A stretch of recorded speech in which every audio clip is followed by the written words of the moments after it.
retired from the service. And what I find very encouraging is the veterans have turned up in large strength, both the veterans and the families and everyone. Seeing their spirit, I think it's a great motivator for all of us who are still in the uniform and serving. And the bonhomie in the armed forces, which makes you lay down your life in the call of duty, I think this is one which really inspires everybody. There's nothing else which can motivate the individual to lay his life for the country. Sir, is it also an opportunity where veterans interact with the serving officers and jawans, and there is sharing of ideas on such platforms? I truly agree. It is definitely there, because there are so much to learn from the veterans even now. Because the learning process is every day. It's not that you are, whatever position you may be, you're not really reached that level. But when you interact, you get certain ideas, both the veterans get from us and we too get from the veterans. And it really keeps us in good state for further discharging our duty in this uniform. One more question on another subject. There has been an unprovoked firing in Rajouri sector in last 24 hours. Can you tell us about Indian Army's response to that, and how are we dealing with the situation actually? So all I want to say is, on the line of control, we are very strong. And all this firing you hear of, it is normal when we see certain movements or certain terrorists being tried to push by the Pakistan post across. We do effectively engage them. So therefore, I don't find any small firing happening here and there, which may not have the correct picture outside. But for us, we are very strong and we respond in a very professional manner. We ensure that our aim is achieved. We don't let any infiltrators come in and Pakistan try to do any misadventure in a forward post. We are very strong in that. Sir, there is an offense registered against the army person. So how to tackle that? Yeah, this is very crucial things. Yeah, I feel it's just the initial step they have done. They just lodged a FIR, and the investigation has yet to commence. I think probably everything will pan out in the investigation. Notwithstanding what the state government has done, we have done our own inquiry, and we are very clear that we have responded when we were provoked to the ultimate. And it is in self-defense and protection of the property of the government that has been invested on us. And I don't find anything to really fear. And in the coming days, the investigation that will prove for itself. We have really nothing much to worry on this. So in the same case, there are also reports that one of the person against whom the FIR was filed, he was not even present at the spot. Yeah, that's an unfortunate thing. Probably in such situation, a generic FIR should have been filed to come to a conclusion as to what exactly happened. But in this, I think probably they have prematurely put a name of an individual, which I'm sure over a period of time, when they investigate, the truth will come out. So any effect on morale, the troop morale? Absolutely no. We are very clear. The ground commanders and right up to me, whom I am heading the entire Northern Command, we are very clear, and we are a professional army, and we go out and do our duty, and our conviction is very correct. So therefore, really nothing to worry about it. Sir, counter-terrorism के बारे में अभी क्या करें वहाँ पे किस तरीके से? Yeah, you would have seen as far as the terrorism is concerned, it has been stabilized to a large extent. The kinetic part of it, whether stopping the infiltration or dealing with the terrorists who have infiltrated or present in the valley, we have been able to deal with them in a very firm manner. In the 2017, which went by, we have killed almost 213 terrorists, and you would find that large number of them are the leadership who have come from across, who have to really motivate the people inside and take it forward.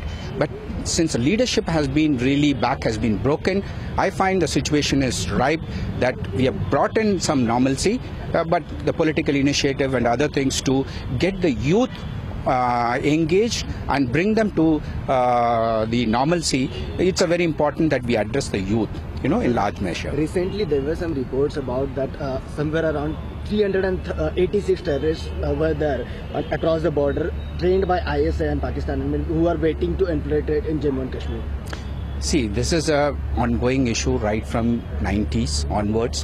What Pakistan has been doing is just generating these terrorists. They have the camps well in the depth where they train them, and you have the forward launching bases. As the situation warrants, they push them to those forward launching bases and push them across the line of control.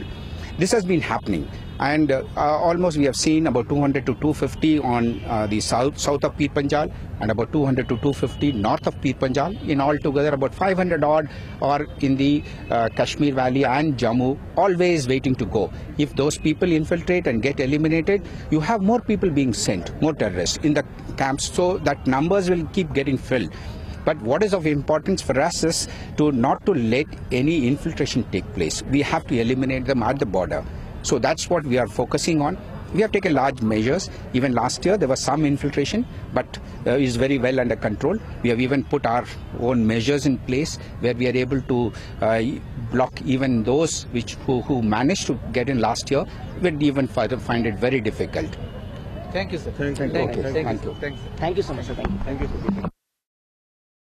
First reaction coming in from the army, that was Lieutenant General Devraj Anbu, the chief of the army's northern command, who spoken out very categorically saying that the FIR that's been filed against the army major Aditya is a premature move, also saying that the investigation into this incident, the inquiry, will reveal the truth, making it very clear that the army stands behind Major Aditya and that it was clearly self-defense, and that there was a crowd that was threatening the army, which is why they resorted to that particular move of firing. And the army there saying very categorically, this is the first reaction that we have. They have said that we were provoked, we responded in self-defense, and all commanders are very clear that we stand with Major Aditya as well as the other forces who were on the ground in Shopian when the firing took place. Once again reiterating that, look, this was a premature move of filing an FIR against the army major, and saying that it was only self-defense, that the army personnel present there acted in self-defense. The army standing in solidarity, very clearly saying that the move to file an FIR and name Major Aditya is wrong. They have called it a premature move, and you have Lieutenant General Devraj Anbu saying there that he is confident post a detailed inquiry the truth will emerge, and that it's only a matter of time before Major Aditya's name is removed from the FIR. Let's once again play out that reaction for you. This is very crucial because it's the first reaction that's come in from the army.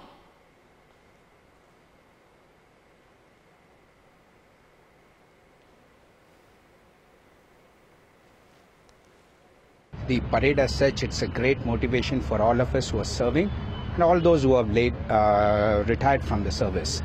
And what I find very encouraging is the veterans have turned up in large strength, both the veterans and the families and everyone. Seeing their spirit, I think it's a great motivator for all of us who are still in the uniform and serving. And the bonhomie in the armed forces, which makes you lay down your life in the call of duty, I think this is one which really inspires everybody. There's nothing else which can motivate the individual to lay his life for the country. So that was the reaction from Lieutenant General Devraj Anbu. In fact, we'll play out that part where he's spoken on the Shopian firing and said very categorically that the FIR that's been filed by the administration, by the Jammu and Kashmir police, is a premature move. A generic FIR should have been filed. Instead, in a premature move, the army major has been named. But the army, the armed forces, are very clear on their view. They've said that not just is this a premature move, but that the armed forces, the Jawans present there, acted in self-defense, that they were provoked by the lynch mob present there, by the stone pelters present there, and that's why they had to fire. And this is the army's official stand. The first reaction that's come in, Lieutenant General Devraj Anbu saying that we're sure post an inquiry the FIR will be altered, that Major Aditya's name will be removed. There are obvious questions that crop up as to why Major Aditya's name was mentioned when this was a clear act of self-defense. Why wasn't an inquiry conducted post which an FIR be filed with the names whatever need to be mentioned? Why isn't there action against the stone pelters? The army on their part are just saying that they stand strongly behind Major Aditya, and all the other Jawans, all the other personnel who were present there in Shopian when the firing took place, when that lynch mob continued to provoke despite several warnings from the army. The army is very, very clear. They are saying that post an inquiry, the truth will be out. Post an inquiry, Major Aditya's name will be cleared and his name will be removed from that FIR. So you've got the first reaction from the army, Lieutenant General Devaraja Anbu, coming out to say very clearly that this was a premature move.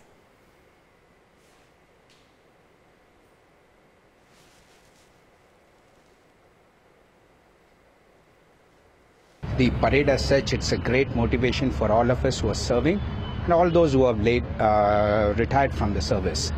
And what I find very encouraging is the veterans have turned up in large strength, both the veterans and the families and everyone. Seeing their spirit, I think it's a great motivator for all of us who are still in the uniform and serving. And the bonhomie in the armed forces, which makes you lay down your life in the call of duty, I think this is one which really inspires everybody. There's nothing else which can motivate the individual to lay his life for the country.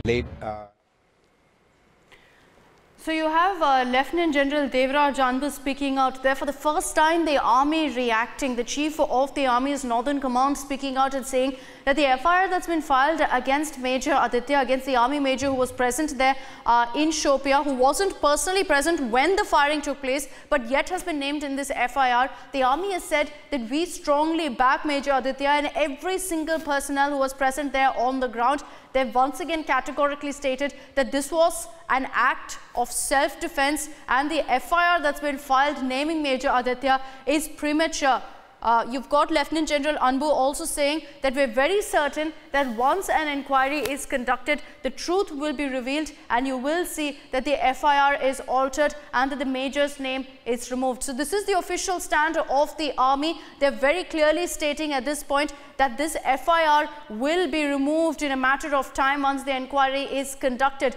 Do our armed forces not have the right to act in self-defense? Can they not protect themselves? What is the kind of message that we're sending out by filing an FIR against an army major when clear warnings were given to that lynch mob that was present, when the armed forces present there, our personnel present there, did warn the stone pelters and the lynch mob, and yet they continued to provoke? The army at this point is stating that the major has been named prematurely in the FIR. There will be questions raised on that front of the Mufti government as well. Why was this kind of an FIR filed without a proper inquiry being conducted? Why wasn't an inquiry conducted soon after which you file an FIR? No one from the Stone Pelters group, from the lynch mob has been named, and yet you have Major Aditya being named. The army has said very clearly at this point that they will back Major Aditya, that they stand by every single army personnel on the ground there at Shopian when the firing and the violence took place.